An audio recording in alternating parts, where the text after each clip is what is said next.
To be absolutely honest with you, I don't always line up with the sneaker world. Generally speaking, the sneaker world kind of always moves like a flock of birds. All the sites and the social media, they all kind of follow each other and say, you know, this is hype, this is cool, this is not, this is a great shoe, this is unique, this is your average shoe. I tend to sort of just look at shoes the way I see them.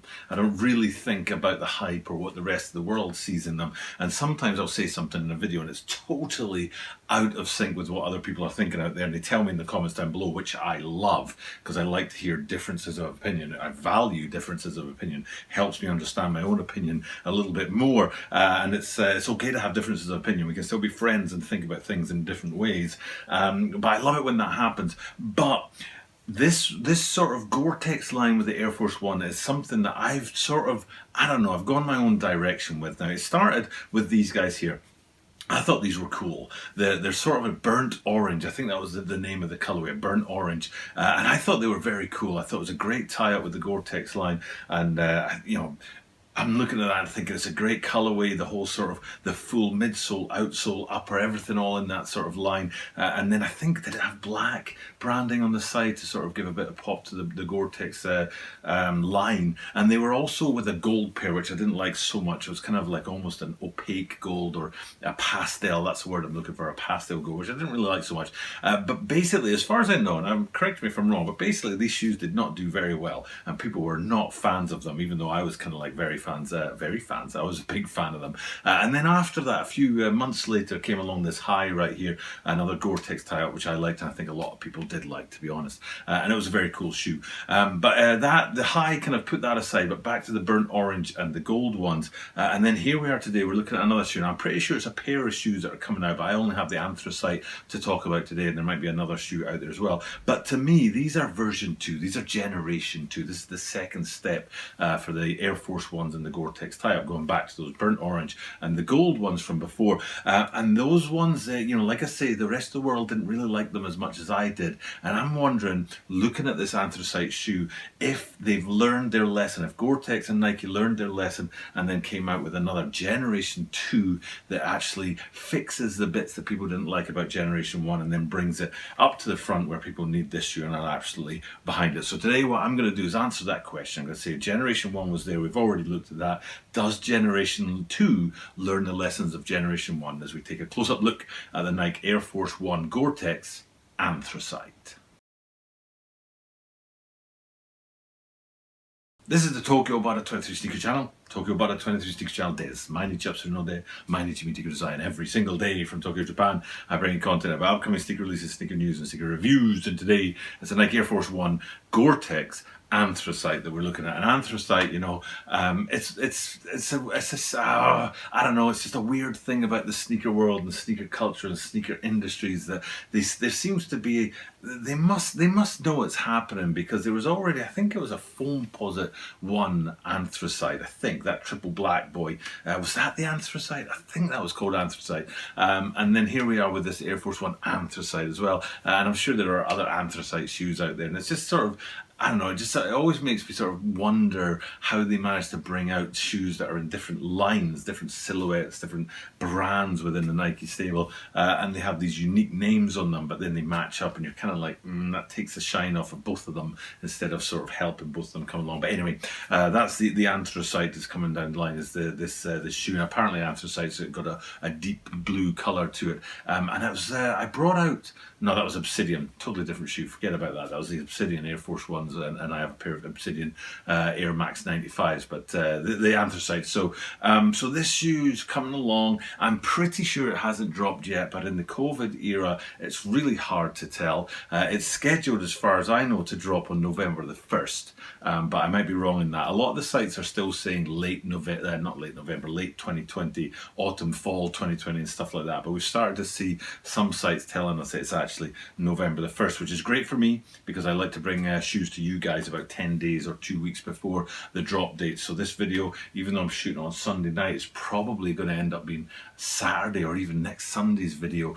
So we're talking about 7 to 10 days before the probable drop date, but I might be totally wrong and these guys have already dropped out there. And even if they have, it's still worth making a video about them and telling you my perspective on them, which I'm going to do right now. So I'm going to just sort of cut to the chase and tell you my opinion, and then I'm going to tell you why I think that. And my opinion is no, they haven't learned the lesson from version 1 or generation 1.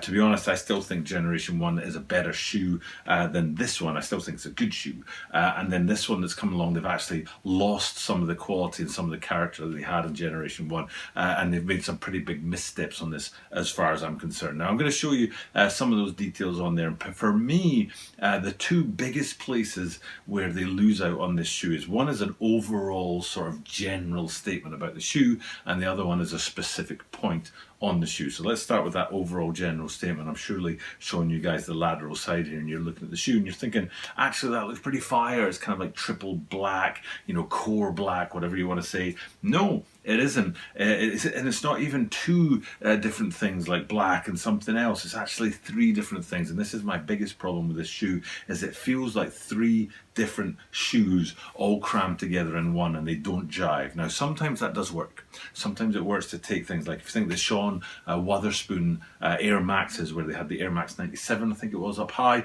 and then down low in the midsole and the section of the shoe, it was the Air Max 1 that they hybrided together. So I'm not against hybrid shoes, they sometimes work. But in the case of these guys, it just feels like three different shoes that have been crammed together. And what I'm talking about is two different things.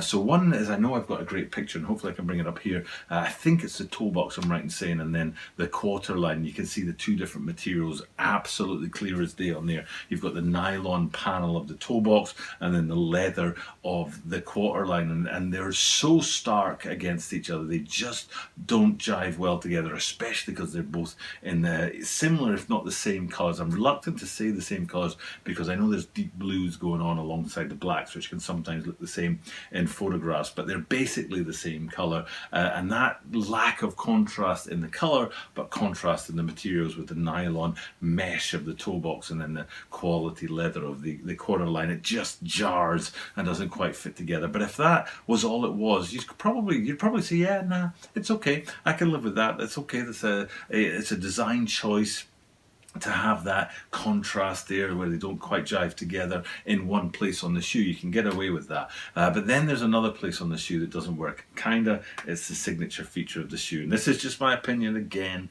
And if you have a difference of opinion, tell me in the comments down below. But what I'm talking about is down below when we get to the midsole.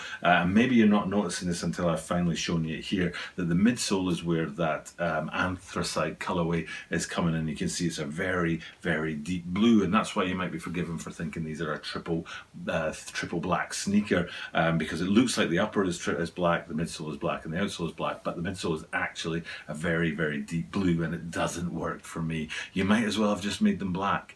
You know what I mean? Like, if you're gonna put a different color on the midsole, go with light gray, or I don't know, like a darker gray, or just full-on white, or sail, or any color that contrasts the two blacks above and below, the black of the upper and the black of the outsole, and then contrast that between the two. But having a deep blue that almost looks like it's black, sandwiched between two bits of black, what's the point? Why would you do that? Why not just go ahead and put a different color down there? Just put black down there instead. So, or put some more blue up high, for example, on the swoosh or the toe box or something like that. Now, like I say, I might be wrong because I'm not looking at the right places. It was actually quite difficult to find photographs of this shoe because every time I put in Air Force One Anthracite, it brought me those boots that are dropping, especially GORE TEX boots that are dropping. That's not where I want to be. I want to be in this low.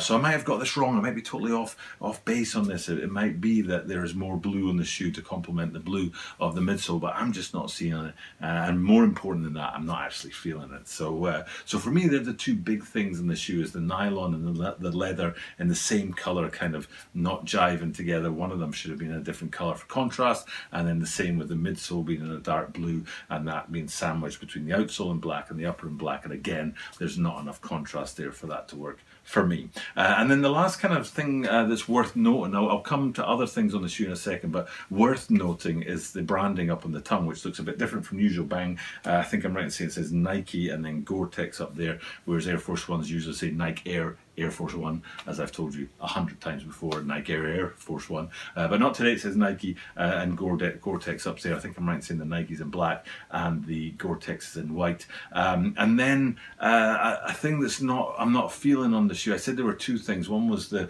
whole sort of upper, like the whole design or structure of the shoe. But the other thing that I'm not feeling is the Gore-Tex branding down on the heel here. And hopefully I'm zoomed in on there on the lateral side, because this looks really clumsy to me. Then if I switch it out to this, ding, there's a better picture that makes it look really, really cool and really, really tight. But if we go back, ding, to that lateral side, it really looks kind of clumsy and blurry and almost pixelated in a way, which is kind of disappointing for the branding point on a shoe. So so that feels just a bit, I don't know, clangy. Let's call it clangy. It doesn't feel so great to me. And then round to the back of the shoe, let's look at the heels, and you see black on black branding back there, which is very cool, very sleek. And also if we look down from above into the insole, you also see their black and black branding in the insole. So it's close to being a really fine triple black Air Force One Gore-Tex as well, which would be very, very cool. But it just doesn't quite jive for me. Those two main things, the upper, being in what's the word, in contrast, it's not working for me, the leather on the nylons, and then the midsole being in that color of anthracite, not really feeling it in line with the black. So that's the major areas that I have a problem with, but also that branding towards the heel that just looks a little bit pixelated. So could do better, Nike. That's my I don't know, grade that I'm giving you, and I think I'm coming back to the burnt oranges, because still I still like that shoe, even though most people don't. So that's the standard for the Gore-Tex line. With the lows, of course, those highs were very cool as well. Okay, time to sign off. It's late at night on Sunday and I have to get to bed. Big day at work tomorrow, so I'm just going to chip off. Thank you guys for checking out the content, and because I do this every single day, I'll just remind you that that means that you are guaranteed to see me tomorrow.